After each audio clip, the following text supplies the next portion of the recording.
అంతరాలు లేని సమాజం కోసం నిరంతరం పనిచేస్తానని ఇటీవల పోలీసుల ఎదుట లొంగిపోయిన మావోయిస్టు అగ్రనేత తిరుపతి ఎలియాస్ దేవ్జీ అన్నారు.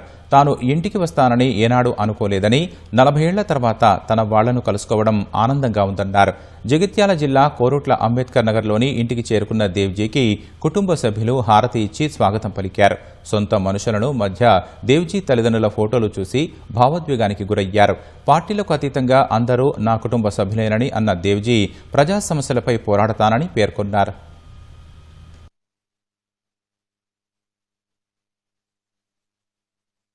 సమాజంలో అందరు సమానంగా ఉండాలి. కుల మతాలకు అతీతంగా ఆర్థిక అంతరాలు లేని, సామాజిక అంతరాలు లేని సమాజం ఉండాలనేటువంటిది ఒక గొప్ప ప్రేరణ.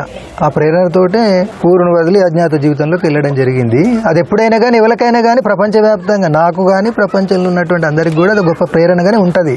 ఆర్థిక సామాజిక అంతరాలు లేనటువంటి మనుషుల మధ్య కుల మత అంతరాలు, ప్రాంతాల ప్రాతిపదికన అంతరాలు ఉండకూడదనేది అప్పుడు ఇప్పుడు రేపు నేనున్నా నా తర్వాత తరానికైనా అది గొప్ప ప్రేరణగా ఉంటుంది అనేదే నా అభిప్రాయం.